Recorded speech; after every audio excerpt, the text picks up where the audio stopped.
Dans le monde de la stratégie et du pouvoir, il existe un principe ancien qui dit que le vrai pouvoir n'a pas besoin d'être crié. De grands maîtres tels que Sun Tzu et Machiavel ont compris que le véritable contrôle appartient souvent à ceux qui opèrent dans l'ombre, en maintenant un silence. Il ne s'agit pas d'un comportement instinctif, mais plutôt d'un art raffiné qui s'appuie sur une profonde compréhension de la psychologie et de la stratégie. Une question se pose alors. Comment le silence, l'absence apparente d'action, peut-il être source d'un immense pouvoir? Dans le monde d'aujourd'hui, sursaturé d'informations et de bruit, le silence devient une ressource précieuse pour la réflexion et la planification stratégique. Ce n'est pas une coïncidence si les grands esprits de l'histoire ont souligné l'importance du silence et de son utilisation à leur avantage. La véritable force ne réside pas dans les déclarations fracassantes, mais dans la capacité à rester mesuré, à observer attentivement les choses et à élaborer des plans réfléchis. Rappelez-vous combien de fois une idée exprimée prématurément a perdu son pouvoir ou a été la proie d'autres personnes. Dans certaines circonstances, le refus de s'exprimer passe d'une attitude passive à un choix conscient et efficace. C'est comme le comportement d'un lion tapi dans la savane. Il ne s'annonce pas bruyamment, mais attend patiemment le moment le plus favorable pour un jet décisif.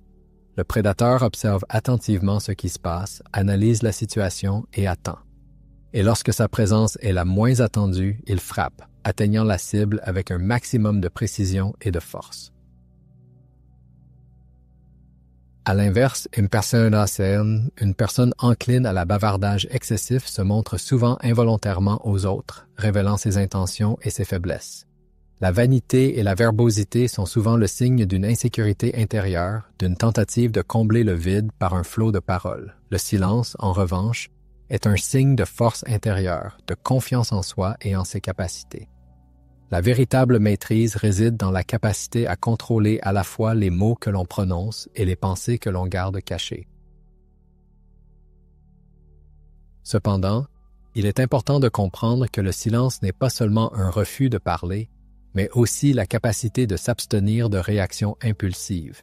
Il s'agit de la capacité à maîtriser ses émotions, à rester imperturbable dans les situations critiques et à observer l'évolution de la situation avec un esprit clair, sans laisser la vanité momentanée aveugler l'esprit.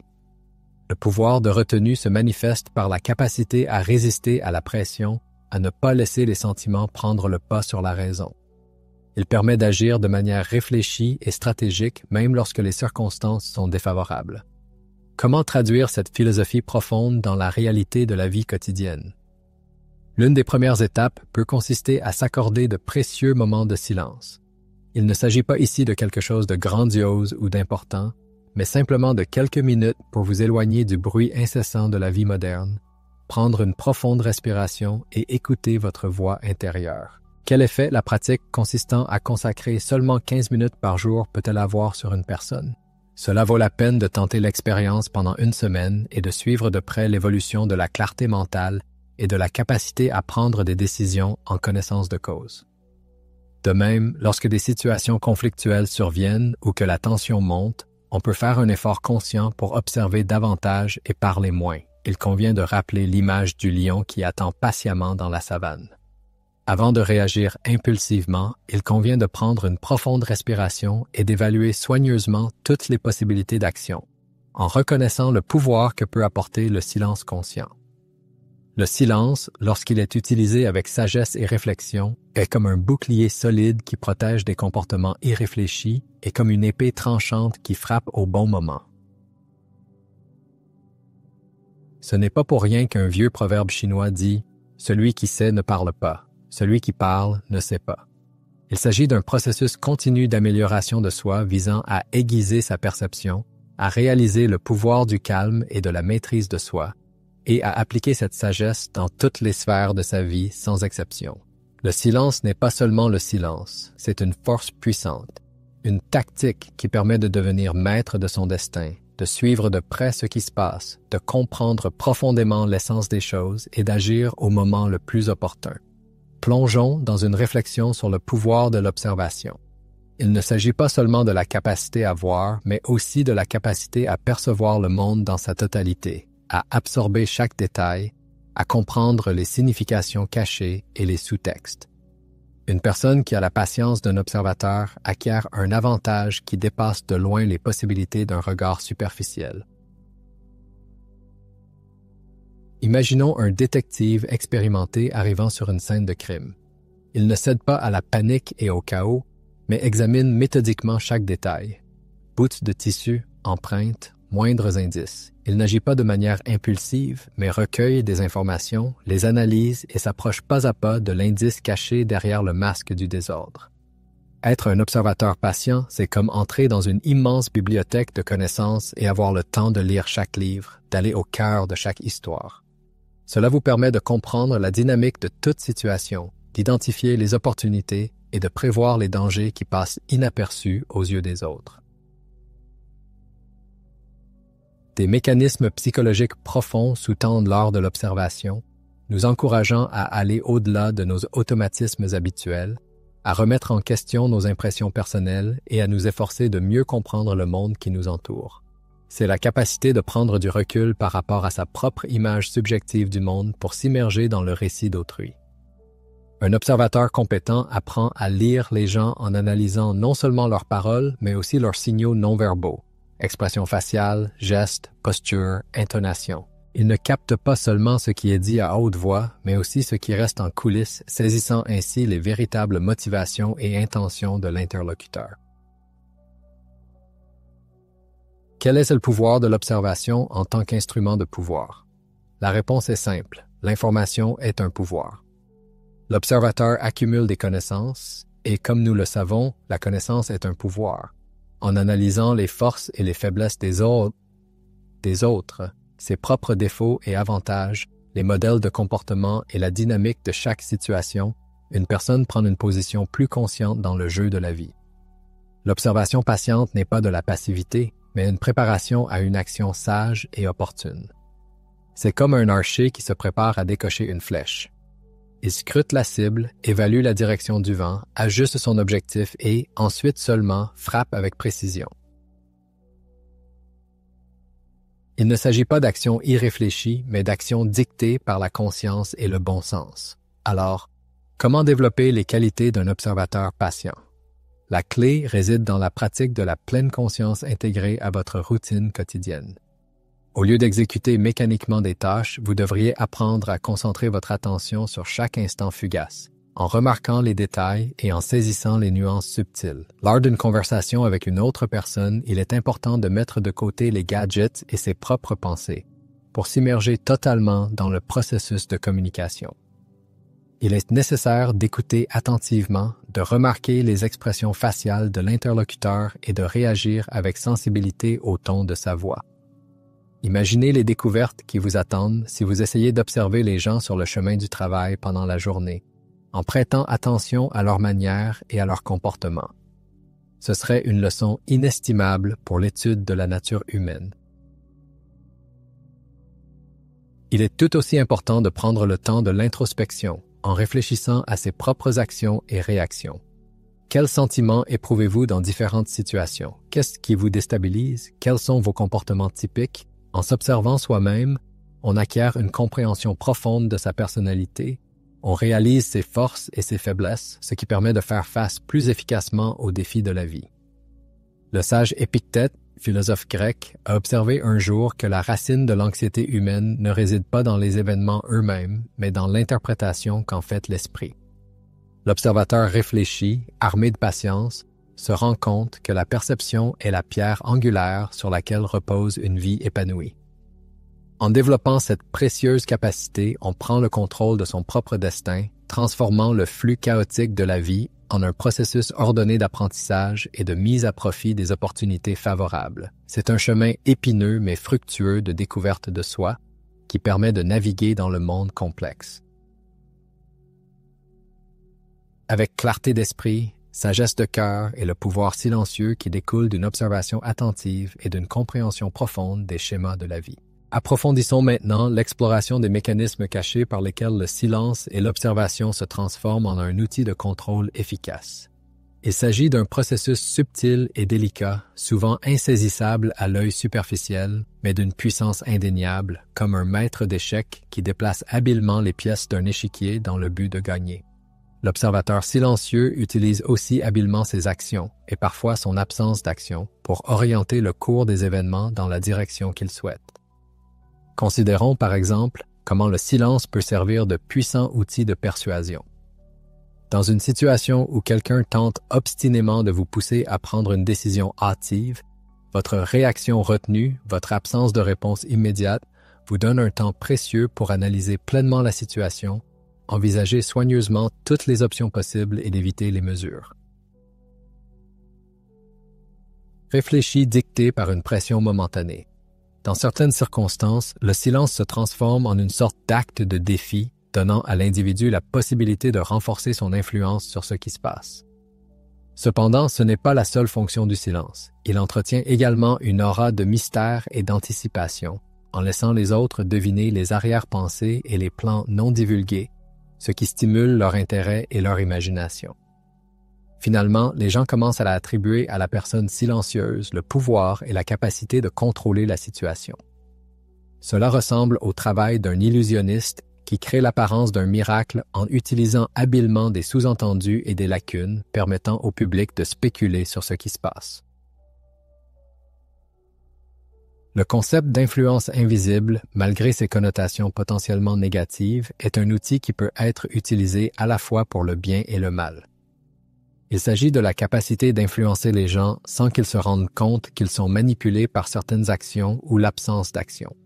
C'est comme cultiver un jardin en secret, où chaque plante est soigneusement soignée et nourrie, restant à l'abri des regards indiscrets jusqu'à ce qu'une transformation complète ait lieu.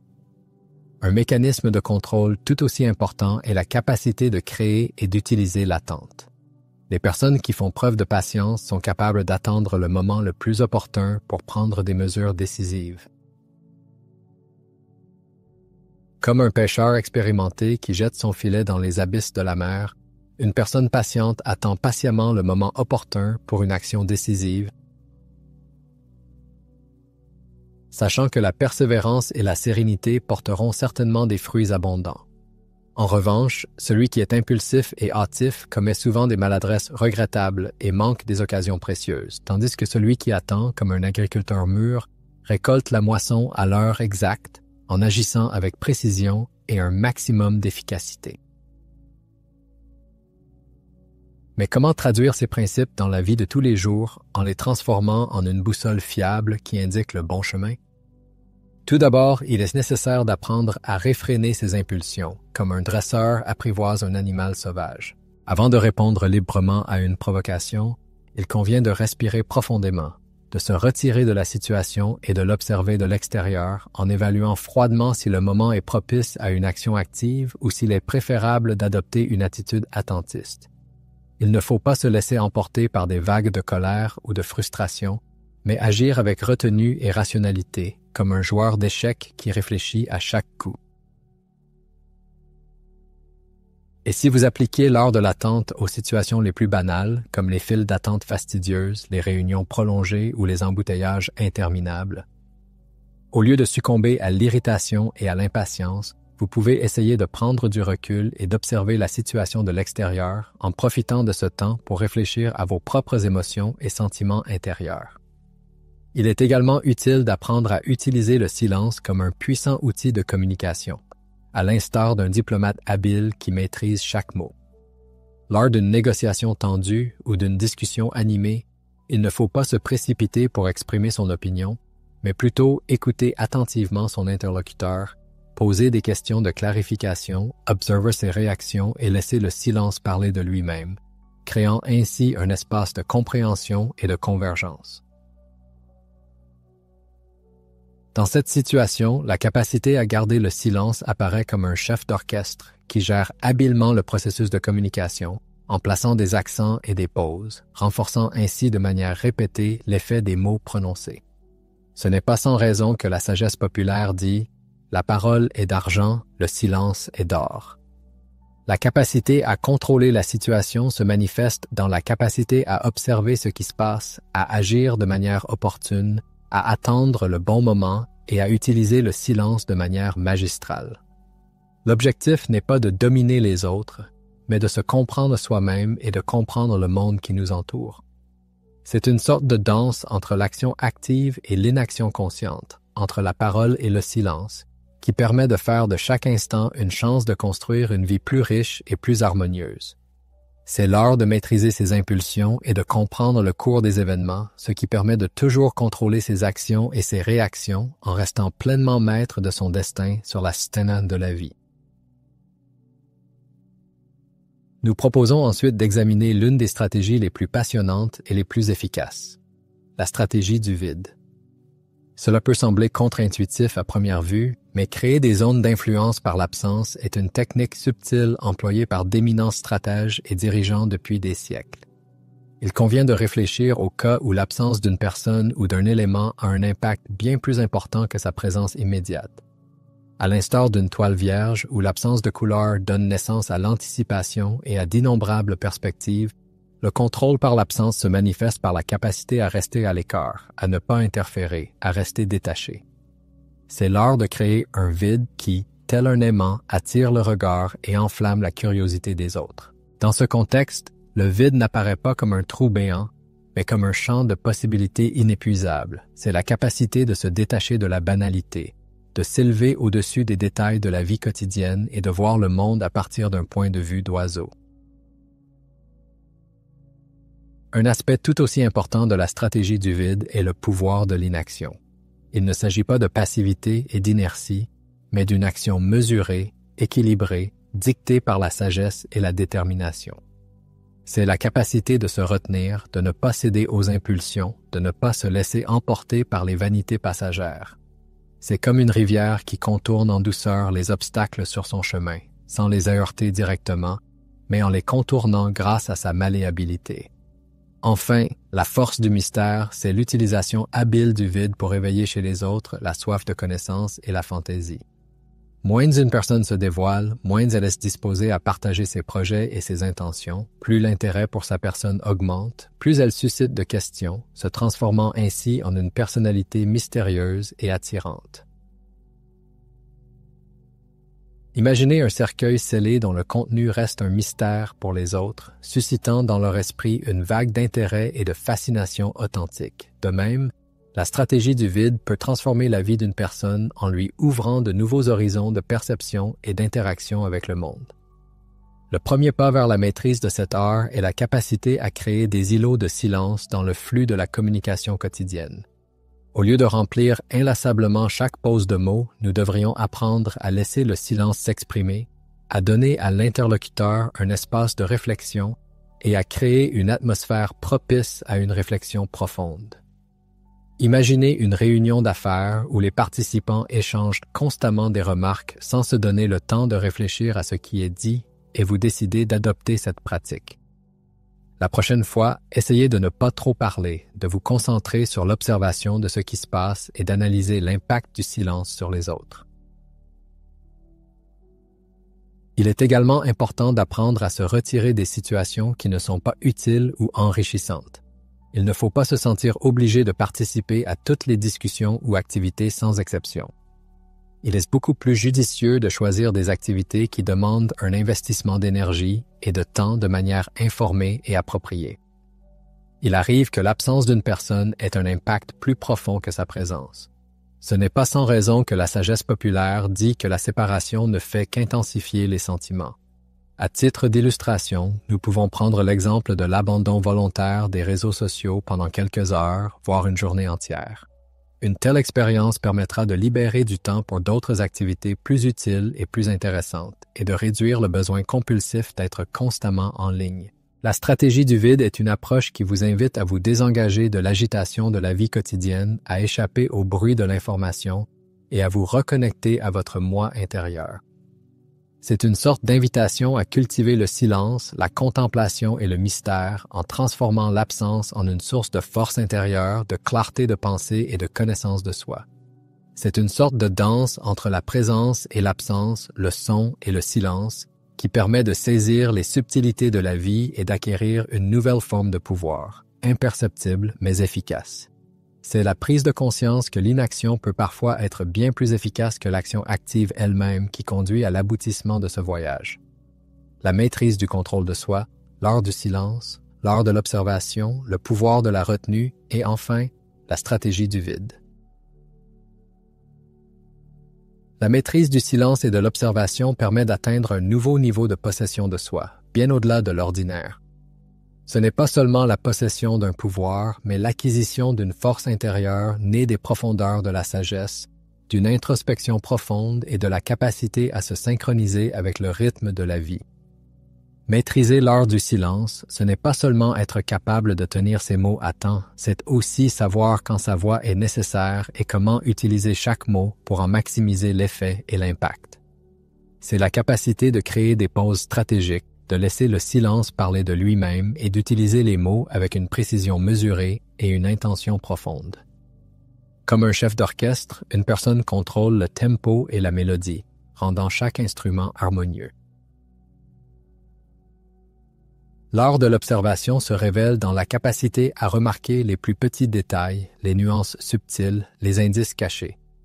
C'est la capacité de lire les gens comme un livre ouvert, de comprendre leur véritable motivation et d'anticiper leurs actions. Comme un stratège expérimenté qui étudie attentivement le champ de bataille, une personne analyse les forces et les faiblesses de l'ennemi afin de planifier chacun de ses mouvements avec une précision impeccable. Le pouvoir de la maîtrise de soi se manifeste dans la capacité à contrôler ses émotions, à ne pas céder à des impulsions passagères et à rester imperturbable même dans les situations les plus critiques, le sang-froid au milieu du chaos, la capacité à garder l'esprit clair et à agir avec discernement, telle est la véritable manifestation de la maîtrise de soi. Elle s'apparente à l'art du guerrier expérimenté, dont les mouvements sont calibrés et précis, capable de repousser les assauts de l'ennemi et d'attendre le moment du coup décisif. Mais comment atteindre ce sommet de la maîtrise de soi? Tout d'abord, il est nécessaire de cultiver la conscience de soi, en observant attentivement le cours de ses propres pensées, les moindres nuances de ses émotions et de son comportement. Il est important de se poser des questions. Pourquoi est-ce que j'agis ainsi? Qu'est-ce qui provoque ma réaction? Comment puis-je devenir une meilleure personne? La conscience de soi est le fondement de la maîtrise de soi. Vous pouvez, par exemple, commencer à tenir un journal pour y consigner vos réflexions personnelles, vos observations et vos découvertes. Cela vous aidera à identifier vos schémas de comportement, vos forces et vos faiblesses. En outre, il est nécessaire de pratiquer la respiration consciente. Dans les moments d'anxiété, d'irritation ou de frustration, vous devez prendre quelques respirations profondes en vous concentrant sur votre souffle et en ramenant votre esprit au présent. La respiration est un outil puissant pour ressentir l'harmonie intérieure et se détacher des émotions négatives. Lorsque le poids des circonstances pèse sur vos épaules, essayez une méthode simple mais efficace. Prenez quelques respirations profondes. Observez comment ce simple geste aide à rétablir l'équilibre intérieur et à garder l'esprit serein. Il est également important d'apprendre à se pardonner. Les erreurs et les fautes sont inévitables dans la vie et au lieu de se complaire dans l'autodénigrement, il faut accepter ses échecs comme des leçons précieuses. Il ne faut pas être trop dur avec soi-même. Il est beaucoup plus utile d'aller de l'avant, enrichi par l'expérience et la compassion pour sa propre nature humaine. Comme l'a judicieusement observé Lao Tzu, celui qui soumet les autres est puissant, celui qui se soumet lui-même est puissant. La maîtrise de soi n'est pas un acte ponctuel, mais un processus continu, une recherche incessante de la connaissance et de la maîtrise de soi. Ce chemin ne tolère pas la violence envers soi-même. Il est atteint par la sagesse, la patience et la compassion. C'est le véritable art de vivre en harmonie avec soi-même et avec le monde qui nous entoure, en faisant de chaque instant une occasion de croissance et de développement personnel. C'est l'aboutissement du silence, de l'observation attentive, de la retenue et du vide intérieur qui permet de maîtriser l'art de vivre et de devenir maître de son destin. Je vous remercie de l'attention que vous avez portée à ces réflexions. Si vous trouvez ce matériel utile et intéressant, n'hésitez pas à le partager avec vos proches et à vous abonner aux mises à jour. Le voile du secret enveloppe le prochain sujet de notre étude, cachant son essence pour le moment. Seul le destin déterminera l'heure à laquelle le secret sera révélé au monde. À bientôt dans les nouvelles vidéos, où nous continuerons à percer ensemble les mystères de l'existence.